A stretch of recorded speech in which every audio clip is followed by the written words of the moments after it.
believe the world is a massive place, but it's much smaller when we allow it to be smaller. When we're dealing with mental health issues, when we're dealing with addiction, there's a lot of negativity, I think a lot of times that just kind of like, oh, why are we even talking about like this? Bleh. We don't need to make it bleh.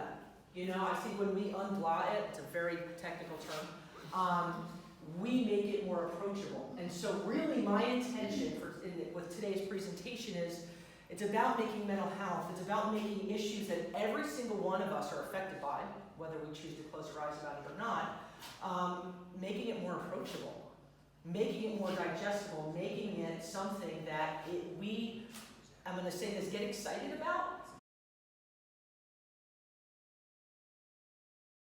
But finding your high where you don't have to drink 14 natty ices, you don't have to do, beer pong 3.7 hours. You have choices if you want to do that. But when it comes down to it, if you can't remember your prom weekend, it kind of sucks. If it's like, God, I can't believe that. How many students I've worked with over the years that came back after prom weekend, and I'm that person, okay, they drank so much, they drank so much they don't remember anything, they run around naked. Everybody got them on their Snapchat story. Okay? It will happen. Okay? Or it's like, oh my gosh, they're talking about me with this. Knowing this, love yourself enough that you don't allow yourself to be in situations that this weekend defines you. Because it doesn't. It's one chapter in your life. What if they're not my friend? What if they get upset at me? It's their business, it's their decisions. Well, to that I say that's bull crap. That is bull. Because here's the deal, you're going to make decisions that if someone's somewhere and they've drank too much, and they're going in a back room with someone that they don't want to go in a back room with, but they can't think straight, and you don't stand up and you don't say something and say, yo, here's some water, why don't you sit down, and something happens, that's not right. You're part of the problem.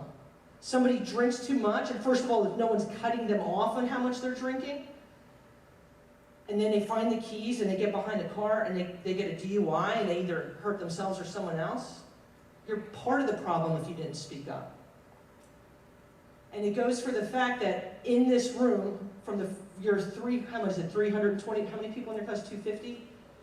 255. The average is, so hear me out, over the next 5 weeks, with whatever is happening outside of school, at least one of you will receive medical attention from drinking too much. At least one of you will make the decision that you can't remember who you slept with. At least one of you will get behind the wheel, whether you're high or whether you're drunk, and drive. And much of that could have been prevented if somebody was your wingman.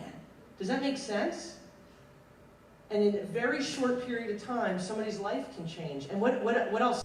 Steve Capello, Superintendent of Schools, State of Edmonton, had the pleasure of working with Erin with our staff later in the school year this year, and obviously to provide meaningful PD to staff towards the end of the school year, you really need a provider who is engaging and offers a meaningful and personal message, something that they can derive some meaning from right away. Erin provided just that for our staff. She left them wanting more, and just with that, we look forward to bringing her back in the future so she can continue her Goodness Chick message with our staff. Hi, my name is Jess Statz. I'm a SAC counselor at Clearview High School in New Jersey. I want to give a shout out to Erin, the Goodness Chick, and thank her for such a wonderful pre-prom assembly at my school this year. She spoke to about 400 plus juniors and seniors. You could hear a pin drop in that auditorium. She was relatable, she was funny, she was down to earth, and most importantly, she really was inspiring.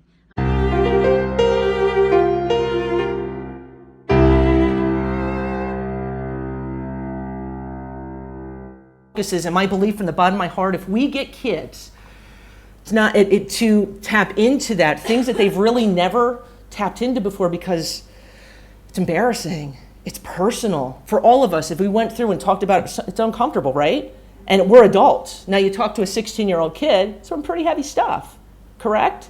It's heavy stuff. But what the main component when it comes to having an effective prevention program is relationships. So when we talk about one and done, when we talk about programs We need to have a vision that includes relationships, positive relationships. Every single day, our kids are inundated in a way we cannot comprehend. 24/7, right? When there was drama going on back in high school for us, it was like somebody passed a note, we talked about it, in the hallway. Now it comes to them. The pressure to look a certain way is they're saturated with it through social media in so many different forms. But now what if we talk about, when you guys think about peer pressure, what comes to mind? Instagram? Instagram. What else? Making this interactive, baby. I'm going to make some eye contact. Comparisons. Would you usually say when we think about peer pressure, we think about it in a negative context, right? What if we made it a positive context? What if it's positive peer pressure? And this is where I want you guys to stick with me, because it's like, what is she talking about? Crazy American. Stick with me here, all right? That it's positive peer pressure.